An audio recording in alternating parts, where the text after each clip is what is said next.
in an alley filled with the broken promises and lost dreams that end up in the trash. Broken fruit crates, crumpled up letters from loved ones abroad, and empty beer cans.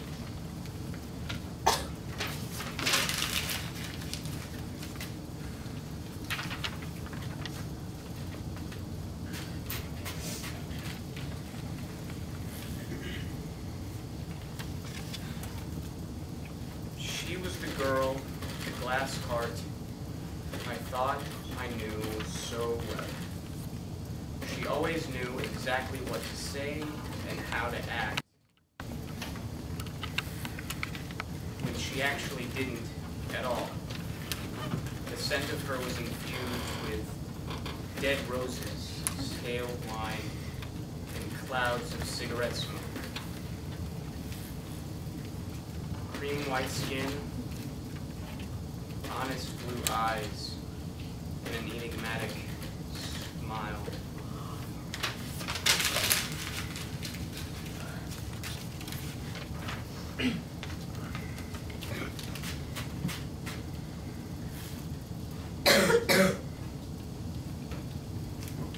She was the girl with the glass heart. She was all there, but there was nothing to see.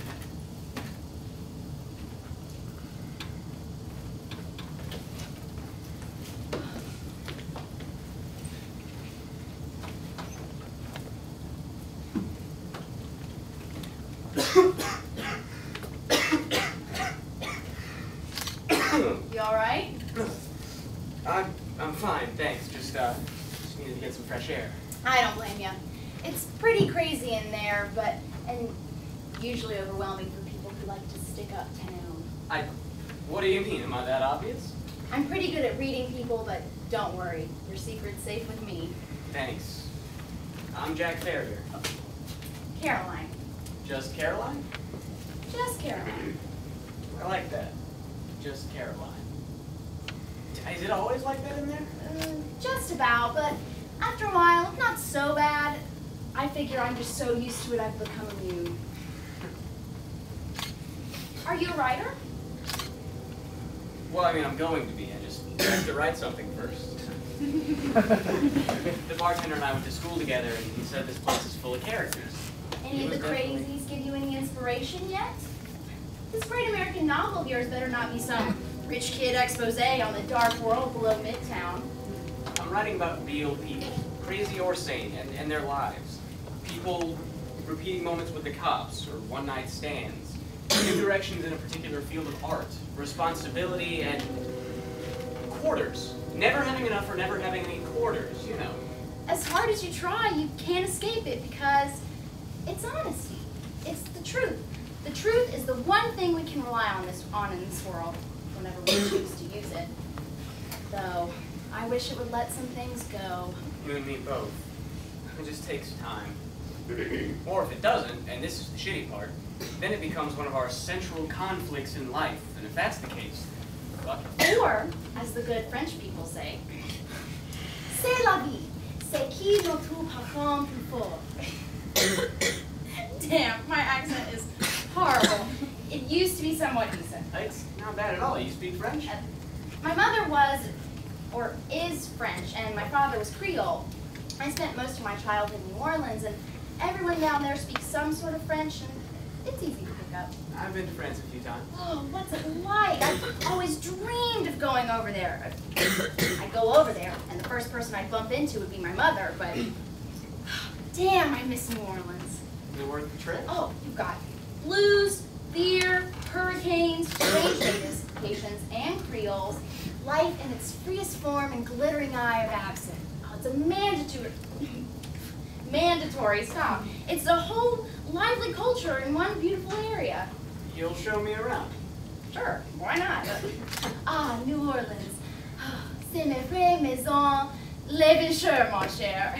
That's a good one. Write that one down. I will. Well, what does it mean? Right, honestly, I can't remember. It's a rough French translation of something an old voodoo lady told me on the street one day. Oh, she scared the hell out of me because I thought she was a statue, but all of a sudden she started chanting and screaming at me. I had nightmares for weeks. You're incredible. Come again? I said you're incredible. Caroline, you're uninside. Thanks, Ted! That's my cue. Do you mind if I jot some of our conversation down? Oh, not at all. If you stick around a while, maybe I'll let you buy me a drink, but if not, it was nice to meet you, Jack. You too, just Caroline. Hey, don't forget about New Orleans.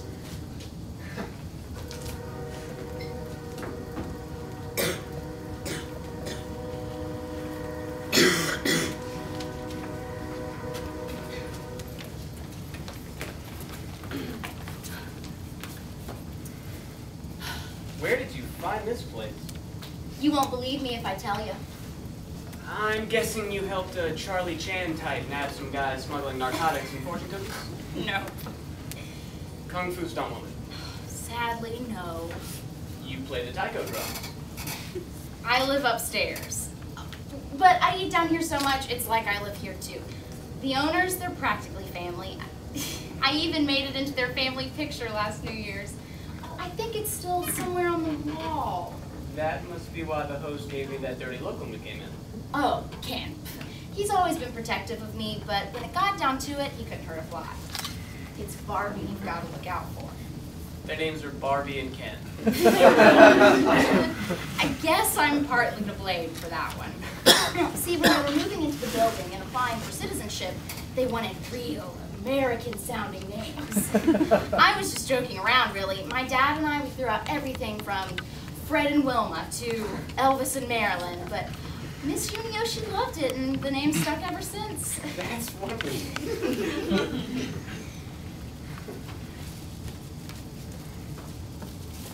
I didn't know you ordered it to go.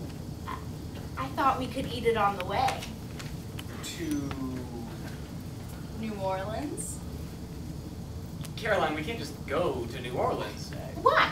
Give me one good reason why not. Well, You still want to go there, don't you? yeah, but... Got a car? I do, however... I'll chip in on gas.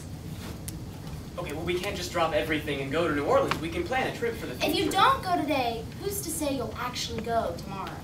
Tomorrow's a Tuesday, Caroline. I work tomorrow. You can just drop everything and go, Jack. Okay. Don't think any negative thoughts, any obligations, or anything that could bias you, and answer me this. Can you do that? All right. Do you want to go to New Orleans? Yes or no?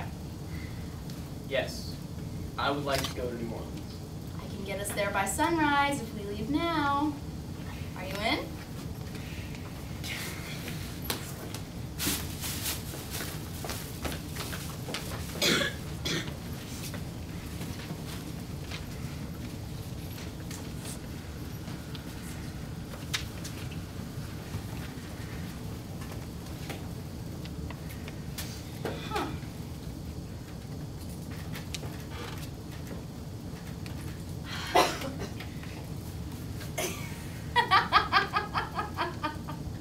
Quite a story. Please tell me you'll at least pretend to be that interested in mine once it's done. I'll try. Can I ask you a question? Always. This may be kind of stupid, but what do you do when you care about someone? I'm being serious. What do you do? It's not stupid at all. Here.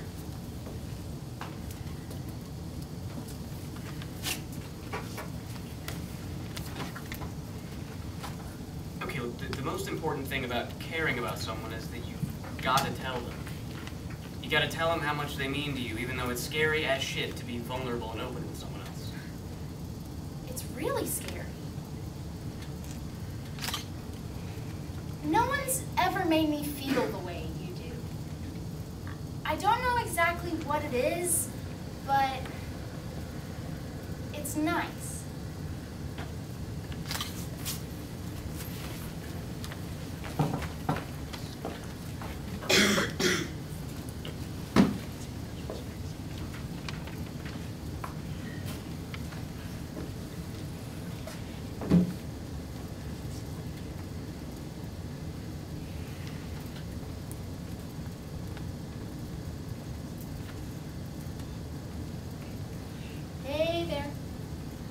Hey there, stranger. Where have you been hiding for the past 4 hours?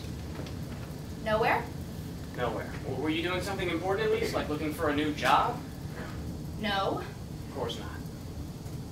Caroline, why the hell weren't you at dinner? I told you my parents were coming to pick us up, meaning you and I, for dinner. I'm sorry, I guess I just forgot. You don't just forget these things. You forget to pick up chopsticks when you get Chinese food. Or you forget to empty out the lint filter when you do laundry. But you do not forget to have dinner with your fiancé's parents who flew in all the way from Napa to meet you. Jack, I honestly just forgot. Where do you go? What? Where do you go when you disappear? This isn't the first time, Caroline. Where do you go? Jack, you are being ridiculous. Take me. It's really late. Just tell me. Just fucking tell me! I can't! I don't have any rhyme or reason to it. It's just what I've always done and will continue to do until anyone tells me otherwise. I go it alone. Let it be. I always come back. You don't need to worry. How can I trust you? Because it's the truth. And the truth is the one thing we can rely on in this world. I'm really sorry about dinner. It's okay. I told my parents we'd meet them at their hotel for early lunch tomorrow. You think you can handle that? Oui, monsieur.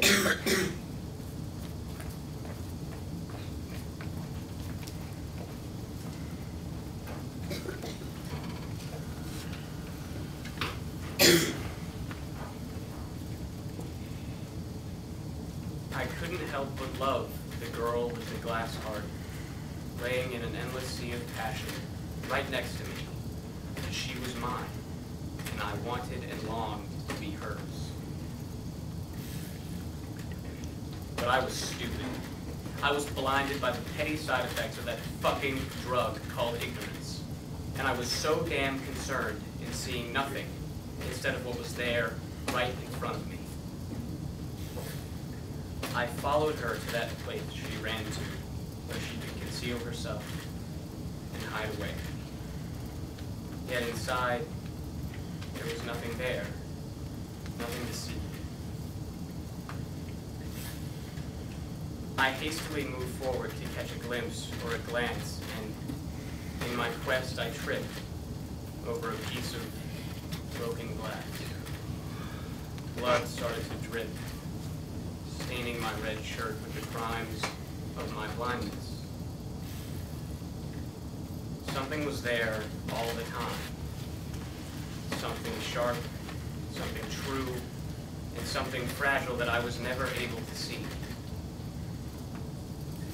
But I saw the red stained glass, stabbing into my chest and telling me there was nothing more I could do. And I knew